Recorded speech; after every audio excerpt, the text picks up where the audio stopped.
ಮಹೇಶ್ ಶೆಟ್ಟಿ ತಿಮ್ರೋಡಿ ಮತ್ತು ಸಮೀರ್ ಎಂಡಿ ಕಥೆ ಒಂದು ಕಡೆಗೆ, ಇನ್ನೊಂದು ಕಥೆ ಅದು ಸುಜಾತ ಭಟ್ ಅವರು. ಈ ತಾಯಿ ಬಂದ್ಬಿಟ್ಟು ನನ್ನ ಮಗಳು ಕಾಣೆಯಾಗ್ಬಿಟ್ಟಿದ್ದಾಳೆ, ನನ್ನ ಮಗಳನ್ನು ಹುಡುಕಿ ಕೊಡಿ ಅಂದರೆ ಸತ್ತೋಗ್ಬಿಟ್ಟಿದ್ದಾಳೆ ಅಂತ ಇವರೇ ಡಿಸೈಡ್ ಮಾಡಿಬಿಟ್ಟಿದ್ದಾರೆ. ಅವ್ರು ಬದುಕಿದ್ದಾಳೆ ಅಂತ ಅವ್ರಿಗೆ ಇಲ್ವೇ ಇಲ್ಲ, ಅವ್ರ ಮನಸ್ಸು ಹೇಳುತ್ತಂತೆ ಸತ್ತೋಗ್ಬಿಟ್ಟಿದ್ದಾಳೆ ಅವಳು. ಸೊ ಆಗ ನನಗೆ ಮೂಳೆಯನ್ನು ಹುಡುಕಿಬಿಟ್ಟು ನನ್ನ ಜೊತೆಗೆ DNA ಮ್ಯಾಚ್ ಮಾಡಿ ಕೊಟ್ಬಿಡಿ, ನಾನು ಸನಾತನ ಹಿಂದೂ ಧರ್ಮದ ಪ್ರಕಾರ ಅವಳ ಅಂತ್ಯಕ್ರಿಯೆಯನ್ನು ಮಾಡ್ತೀನಿ ಅಂತ ಹೇಳಿದರು. ಆಯ್ತಪ್ಪ ಅಂಥೇಳಿ ಅನನ್ಯ ಭಟ್ MBBS ಮಾಡ್ತಾ ಇದ್ಲಂತೆ, ಎಲ್ಲಿ ಕಸ್ತೂರಿಬಾ ಮೆಡಿಕಲ್ ಕಾಲೇಜಿನಲ್ಲಿ. ಸೊ ಹಾಗಾಗಿ ಅಲ್ಲಿ ಹೌದಾ ಇದ್ರಾ ಏನು ಅಂತ ಚೆಕ್ ಮಾಡುವಂಥ ಕೆಲಸವನ್ನು ಪಬ್ಲಿಕ್ TV ಮಾಡ್ತು, ರಿಯಾಲಿಟಿ ಚೆಕ್ಕನ್ನು. ಅಲ್ಲಿ ಸಿಕ್ಕಿರುವಂತಹ ಸತ್ಯ ಏನು, ಸತ್ಯ ಶೋಧನೆ ನೋಡಿ. ಅನನ್ಯ ಕೇಸ್ ಫೈಲ್ ಬೆನ್ನಟ್ಟಿದ ಪಬ್ಲಿಕ್. MBBSಗೆ ದಾಖಲಾಗಿದೆ ಸುಳ್ಳ. ಪಬ್ಲಿಕ್ನಲ್ಲಿ ಮತ್ತೊಂದು ಸೂಪರ್ ಎಕ್ಸ್ಕ್ಲೂಸಿವ್. ಎಸ್, ಧರ್ಮಸ್ಥಳದ ಅನನ್ಯ ಭಟ್ ಕೇಸ್ಗೆ ಇನ್ನೊಂದು ಬಿಗ್ ಟ್ವಿಸ್ಟ್ ಸಿಕ್ಕಿದೆ. 2003ರಲ್ಲಿ ಮಣಿಪಾಲದ KMCಯಲ್ಲಿ ನನ್ನ ಮಗಳು MBBS ವ್ಯಾಸಂಗ ಮಾಡಿದ್ಲು ಅಂತ ಸುಜಾತ ಭಟ್ ಸಿಕ್ಕ ಕಡೆಯಲ್ಲಿ ಹೇಳ್ಕೊಂಡು ಓಡಾಡ್ತಿದ್ರು. ಇದರ ಮೂಲವನ್ನ ಬೆನ್ನತ್ತಿದ ಪಬ್ಲಿಕ್ ಟಿವಿಗೆ ಸ್ಫೋಟಕ ಮಾಹಿತಿ ಸಿಕ್ಕಿದೆ. ಸುಜಾತ ಭಟ್ ಹೇಳಿದ್ದ ಕಾಲೇಜಿನಿಂದಲೇ ಪಬ್ಲಿಕ್ ಟಿವಿ ರಿಯಾಲಿಟಿ ಚೆಕ್ ಮಾಡಿದಾಗ ಅಂತಹ ಹೆಸರಿನ ಯಾವುದೇ ದಾಖಲೆಗಳು ಲಭ್ಯ ಆಗಿಲ್ಲ. ಉಡುಪಿಯ ಕಸ್ತೂರಬಾ ಮೆಡಿಕಲ್ ಕಾಲೇಜಲ್ಲಿ ಅನನ್ಯ ಭಟ್ ಅಡ್ಮಿಷನ್ ಆಗೇ ಇಲ್ಲ, MBBS ವ್ಯಾಸಂಗವನ್ನೇ ಮಾಡಿಲ್ಲ. ಬುರುಡೆ ಫೈಲ್ಸ್ನ ಬೆನ್ನತ್ತಿ ನಿಮ್ಮ ಪಬ್ಲಿಕ್ ಟಿವಿ ಕಾರ್ಯಾಚರಣೆಯನ್ನು ನಡೆಸ್ತಾ ಇರುವಂಥದ್ದು. ನಾವು ಮಣಿಪಾಲ KMCಯ ಬಳಿ ಇದ್ದೇವೆ. ಸುಜಾತ ಭಟ್ ಹೇಳುವಂಥ ಕಾಲೇಜು ಇದೆ, ಕಸ್ತೂರಬಾ ಮೆಡಿಕಲ್ ಕಾಲೇಜು ಉಡುಪಿಯ ಮಣಿಪಾಲದಲ್ಲಿದೆ. ಮಾಹೆಯ ಅಂಡರಲ್ಲಿ ಬರುವಂಥ ಕಾಲೇಜ್ ಇದು. ನಾವು ಒಳಗಿರುವಂತಹ ರೆಕಾರ್ಡ್ಸ್ಗಳನ್ನು ತೆಗೆದಂತಹ ಸಂದರ್ಭದಲ್ಲಿ ಮತ್ತು ಈ ಭಾಗದ ನಗರಸಭಾ ಸದಸ್ಯರಾಗಿದ್ದಂಥವರ ಮಾತುಗಳನ್ನು ಮಹೇಶ್ ಠಾಕೂರ್ ಅವರು ಹೇಳಿರುವಂಥದ್ದು. ಅವರು ಸಂಗ್ರಹಿಸಿದ ಮಾಹಿತಿ ಪ್ರಕಾರ ಕಸ್ತೂರಬಾ ಮೆಡಿಕಲ್ ಕಾಲೇಜಿನಲ್ಲಿ ಆಕೆ ವಿದ್ಯಾಭ್ಯಾಸವನ್ನು ಮಾಡಿಲ್ಲ. ಈ ಸುಜಾತ ಭಟ್ ಹೇಳುವಂತಹ ಏನು ವಯಸ್ಸಿದೆ, ಇಸವಿ ಇದೆ, ಆ ಬ್ಯಾಚ್ನಲ್ಲಿ ಅನನ್ಯ ಭಟ್ ಅನ್ನುವಂತಹ ಹೆಸರುಗಳೇ ಇಲ್ಲ ಅನ್ನುವಂಥದ್ದು. ಸುಜಾತ ಭಟ್ ಹೇಳುವಂಥದ್ದು 2003-4ರ ಬ್ಯಾಚ್ನ ವಿದ್ಯಾರ್ಥಿನಿ ಆಗಿದ್ಲು ಆಕೆ ಅನ್ನುವಂಥದ್ದು. ಆದರೆ ಆ ಬ್ಯಾಚ್ನ ಎಲ್ಲ ಲಿಸ್ಟನ್ನು ತೆಗೆದುಕೊಂಡ್ರೆ ಅದಕ್ಕಿಂತ ಹಿಂದೆ ಮತ್ತು ಮುಂದಿನ ಬ್ಯಾಚ್ಗಳನ್ನು ನೋಡಿದರೆ ಅಲ್ಲಿ ಯಾವುದೇ ದಾಖಲೆಗಳು ಸಿಗ್ತಾ ಇಲ್ಲ ಅನ್ನುವಂಥದ್ದು. ಇಲ್ಲಿ ಪ್ರತಿ ವರ್ಷದ ದಾಖಲೆಗಳು ಇಲ್ಲಿನ ಕಾಲೇಜಲ್ಲಿ ಇರ್ತದೆ ಅಥವಾ ಅಲ್ಲಿ ಕೆಲಸ ಮಾಡುವವರ ಜೊತೆ ಇರ್ತದೆ. ಆ ಸಂದರ್ಭದಲ್ಲೂ ಕೂಡ ಕೆಲಸ ಮಾಡಿದಂಥ ಪ್ರೊಫೆಸರ್ಗಳು ಎಲ್ಲರನ್ನ ಸಂಪರ್ಕ ಮಾಡಿದಂಥ ಸಂದರ್ಭದಲ್ಲಿ ಅನನ್ಯ ಭಟ್ MBBS ವಿದ್ಯಾರ್ಥಿನಿ ಆಗಿರಲಿಲ್ಲ ಅನ್ನುವಂಥದ್ದು. ಇಲ್ಲಿ ದೇಶ ವಿದೇಶದ ಹೊರ ರಾಜ್ಯದ ವಿದ್ಯಾರ್ಥಿಗಳು MBBS ಅನ್ನು ಮಾಡೋದಕ್ಕೆ ಬರ್ತಾರೆ. ಅವರ ಎಲ್ಲ ದಾಖಲೆಗಳು ಇಲ್ಲಿ ಇರ್ತದೆ. ಆದರೆ ಸದ್ಯಕ್ಕೆ ನಮಗೆ ಸಿಕ್ಕಿರುವ ಮಾಹಿತಿಯ ಪ್ರಕಾರ ಇದು ಕೂಡ ಸುಳ್ಳು. ಏನು ಒಟ್ಟು ಕಟ್ಟುಕತೆಗಳನ್ನು ಸುಜಾತ ಭಟ್ ಹೇಳಿರುವಂಥದ್ದು, ಆ ಕಟ್ಟುಕತೆಯಲ್ಲಿ ಇದು ಕೂಡ ಒಂದು.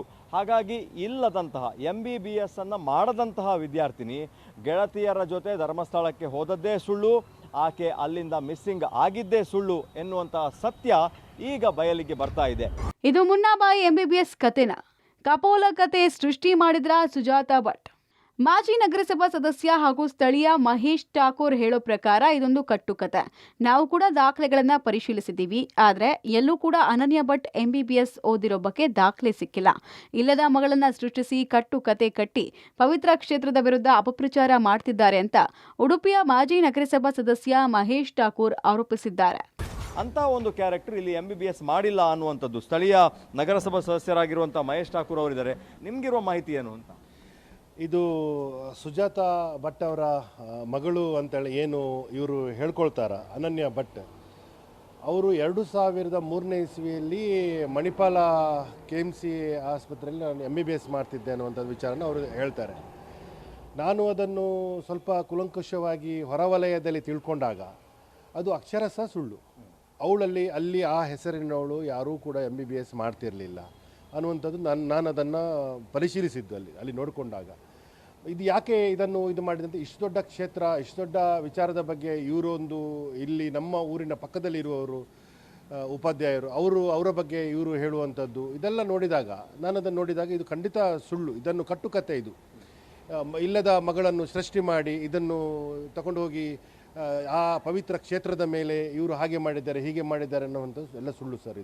ಇದನ್ನು ಯಾರೂ ಕೂಡ ನಂಬಾರ್ದು, ಇದಕ್ಕೆ ಯಾರೂ ಕೂಡ ಕಿವಿ ಕೊಡಬಾರ್ದು. ಮತ್ತು ಇದನ್ನು ನಾನು ಹೇಳುವಂಥದ್ದು, ಇದನ್ನು ವಿರೋಧಿಸಬೇಕು. ಇದು ಸರಿಯಲ್ಲ ಅಂತೇಳಿ ನಾವೆಲ್ಲರೂ ಮನೆಯಲ್ಲಿ ಕೂತ್ಕೊಳ್ಳೋದಲ್ಲ, ಇದು ತಪ್ಪು ಇದು ಅನ್ನುವಂಥದ್ದು ನಾವು ಅದನ್ನು ಘಂಟಾಘೋಷವಾಗಿ ಅದನ್ನು ಹೇಳಬೇಕು. ಈ ಥರ ಆಗಲಿಕ್ಕೆ ಪ್ರಾರಂಭವೇ ಮಾಡಬಾರ್ದು. ಅನನ್ಯ ಭಟ್ ಕಾಲ್ಪನಿಕ ಅಲ್ಲವೇ ಅಲ್ಲ, ಆಕೆ MBBS ಮಾಡಿದ್ದು ಸತ್ಯ. ಮನೆಗೆ ಬೆಂಕಿ ಬಿದ್ದಾಗ ದಾಖಲೆ ಸುಟ್ಟು ಹೋಗಿದೆ. ಪಬ್ಲಿಕ್ ಟಿವಿಗೆ ಸ್ಪಷ್ಟನೆ ಕೊಟ್ಟ ಸುಜಾತಾ ಭಟ್.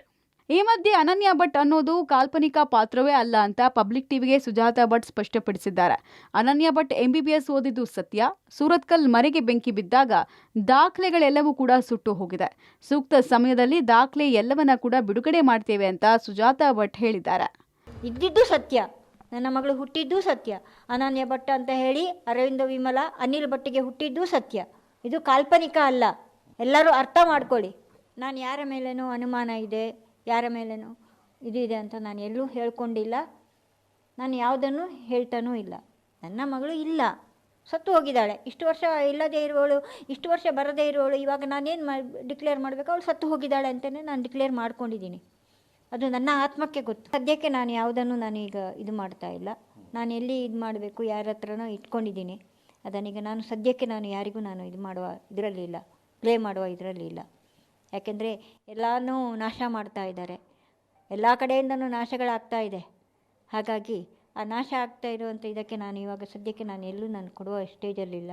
ಅವಳ ಬರ್ತ್ ಸರ್ಟಿಫಿಕೇಟ್, ಡೆತ್ ಸರ್ಟಿಫಿಕೇಟ್ ಇಲ್ಲ ನನ್ನ ಹತ್ರ. ಇವರು ನನ್ನನ್ನು ಯಾವ ರೀತಿ ಹಿಂಸೆ ಕೊಟ್ಟಿದ್ದಾರೆ, ಚಿತ್ರ ಹಿಂಸೆ ಕೊಟ್ಟಿದ್ದಾರೆ ಅಂದರೆ ಹೇಳಬಾರ್ದು. ಒಂದು ಕಣ್ಣಿಗೆ ಸುಣ್ಣ, ಒಂದು ಕಣ್ಣಿಗೆ ಬೆಣ್ಣೆ ಮಾಡಿದ್ದಾರೆ.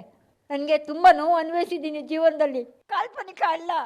ನನ್ನ ಹೊಟ್ಟೆಯಲ್ಲಿ ಹುಟ್ಟಿದ ಮಗಳಲ್ಲ ಅಂತ ಹೇಳಿದ್ರೆ ಇನ್ಯಾರಂತ ಹೇಳಬೇಕು? ಧರ್ಮಸ್ಥಳ ವಿರುದ್ಧ ನಿಂತರ ಸುಜಾತಾ ಭಟ್. ಧರ್ಮಸ್ಥಳಕ್ಕೆ ದಾನವಾಗಿ ಕೊಟ್ಟ 2 ಎಕರೆ ಮೇಲೆ ಕಣ್ಣು. ಅಪಪ್ರಚಾರಕ್ಕೆ ಇದೇ ಪ್ರಮುಖ ಕಾರಣನ. ಇನ್ನು ಧರ್ಮಸ್ಥಳದ ವಿರುದ್ಧ ಸುಜಾತಾ ಭಟ್ ಹಗೆತನಕ್ಕೆ ಕಾರಣ ಏನು ಅಂತ ಬೆನ್ನಟ್ಟಿ ಹೋದ ಪಬ್ಲಿಕ್ ಟಿವಿಗೆ ಇನ್ನಷ್ಟು ಮಾಹಿತಿ ಲಭ್ಯ ಆಗಿದೆ. ಉಡುಪಿಯ ಪರೀಕ ಅರಮನೆಯ ದೇಗುಲಕ್ಕೆ ಸುಜಾತಾ ಭಟ್ ಅಜ್ಜ ಅರ್ಚಕರಾಗಿದ್ರು. 2 ಎಕರೆ ಜಮೀನು ಕೂಡ ಅವರಿಗೆ ಕೊಡಲಾಗಿತ್ತು. ಅರಮನೆ ಕೊಟ್ಟ ಜಮೀನನ್ನ ಧರ್ಮಸ್ಥಳಕ್ಕೆ ದಾನವಾಗಿ ಕೊಡಲಾಗಿತ್ತು. ಜಮೀನಿನ ಜೊತೆಗೆ 13 ಎಕರೆ ಖರೀದಿಸಿದ್ದ ಧರ್ಮಸ್ಥಳ ಇಲ್ಲಿ ಸೌಖ್ಯವನ್ನ ನಿರ್ಮಿಸಿದೆ.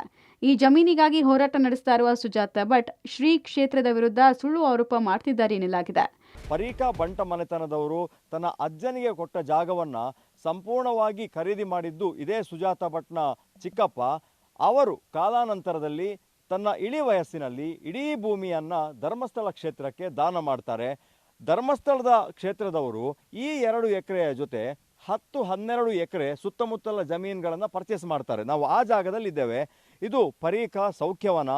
ಸುಮಾರು 15 ಎಕರೆ ವಿಸ್ತೀರ್ಣದಲ್ಲಿ ಈ ಒಂದು ಸೌಖ್ಯವನವನ್ನು ನಿರ್ಮಾಣ ಮಾಡಿದ್ದಾರೆ. ಇಲ್ಲಿ ಆಯುರ್ವೇದ ಮತ್ತು ನ್ಯಾಚುರೋಪತಿಗೆ ಸಂಬಂಧಪಟ್ಟ ಹಾಗೆ ಯೋಗ ಕೇಂದ್ರ ಎಲ್ಲವನ್ನ ಕೂಡ ಈ ಜಮೀನಿನಲ್ಲಿ ಮಾಡಿರುವಂಥದ್ದು. 1990ರ ನಂತರ ಈ ಬೆಳವಣಿಗೆ ನಡೆದಿದೆ. ಹಾಗಾಗಿ ಈ ಸುಜಾತಾ ಭಟ್ ಕುಟುಂಬ ಸುಮಾರು 1900ರ ಸಂದರ್ಭದಲ್ಲಿ ಅವರ ಕುಟುಂಬ ಇಲ್ಲಿ ಬಂದದ್ದು. 1990ರ ಆಸುಪಾಸಿನಲ್ಲಿ 2 ಎಕರೆ ಜಮೀನನ್ನು ದೇವಸ್ಥಾನಕ್ಕೆ ದಾನಪತ್ರವನ್ನು ಮಾಡಿದ್ದು. ಅದರ ಜೊತೆಗೆ ಈ ಎಲ್ಲ ಡಾಕ್ಯುಮೆಂಟ್ಗಳನ್ನು ಇದೆ. ಆದರೆ ಇತ್ತೀಚಿನ 2-3 ವರ್ಷಗಳಲ್ಲಿ ಧರ್ಮಸ್ಥಳ ಕ್ಷೇತ್ರದವರು ನನ್ನ ಕುಟುಂಬಕ್ಕೆ ಸಂಬಂಧಪಟ್ಟ ಹಾಗೆ ಜಮೀನನ್ನು ಕೊಡದೆ ನನಗೆ ಯಾಮಾರಿಸಿದ್ದಾರೆ ಅನ್ನುವಂಥ ಆರೋಪ ಮಾಡೋದು ನಾವು ನೋಡ್ಬೋದು. ಇಲ್ಲಿಂದ ಸುಮಾರು 10 ಎಕರೆಯವರೆಗೆ ಅಲ್ಲಿ ಆ ಭಾಗದಲ್ಲಿ ಸೌಖ್ಯವನದ ಬೋರ್ಡ್ ಇದೆ. ಅಲ್ಲಿಂದ ಈ ಭಾಗಕ್ಕೆ ಸುಮಾರು 15 ಎಕರೆ ಅದನ್ನು ಧರ್ಮಸ್ಥಳದವರು ಖರೀದಿ ಮಾಡಿದ ಜಾಗ ಮತ್ತು ಅದಕ್ಕೆ ಜೋಡಿಸಿದಂತಹ ದೇವಸ್ಥಾನ, ಆ ಎಲ್ಲ ದೇವಸ್ಥಾನದ ಮೇಂಟೈನನ್ನು ಈಗ ಧರ್ಮಸ್ಥಳ ಕ್ಷೇತ್ರದವರು ಮಾಡ್ತಾ ಇದ್ದಾರೆ. ಇದಕ್ಕೆ ಎಲ್ಲವೂ ಕೂಡ ಪುರಾವೆ ಇದೆ. ಯಾವುದೋ ಸಾಕ್ಷಿ ಆಧಾರಗಳು ಇಲ್ಲದೆ ಅನನ್ಯ ಭಟ್ ಅನ್ನುವಂತಹ ಇಲ್ಲದ ಮಗಳ ಹೆಸರನ್ನು ಜೋಡಿಸುವ ಜೊತೆಗೆ ಭೂಮಿಯ ತಗಾದೆ ಇದೆ, ನನಗೆ ಧರ್ಮಸ್ಥಳ ಕ್ಷೇತ್ರದವರು ಮೋಸ ಮಾಡಿದ್ದಾರೆ ಅನ್ನುವಂಥ ಒಂದು ಆರೋಪವನ್ನು ಕೂಡ ಈ ಸುಜಾತಾ ಭಟ್ ಮಾಡ್ತಾ ಇರುವಂಥದ್ದು. ಒಟ್ಟಿನಲ್ಲಿ ತಲೆಬುರುಡೆ ಜೊತೆಗೆ ಅನನ್ಯ ಭಟ್ ನಾಪತ್ತೆ ಕೇಸ್ ಸದ್ದು ಮಾಡ್ತಿದೆ. ನಿನ್ನೆ ಅಷ್ಟೇ SIT ತನಿಖೆಗೆ ಸರ್ಕಾರ ಆದೇಶಿಸಿದ್ದು ಅನನ್ಯ ಪಾತ್ರ ಸತ್ಯಾನ ಅಥವಾ ಸುಳ್ಳ ಅನ್ನೋದು ತನಿಖೆಯಿಂದ ಗೊತ್ತಾಗಲಿದೆ. Deepak Jain, public TV, Udupi.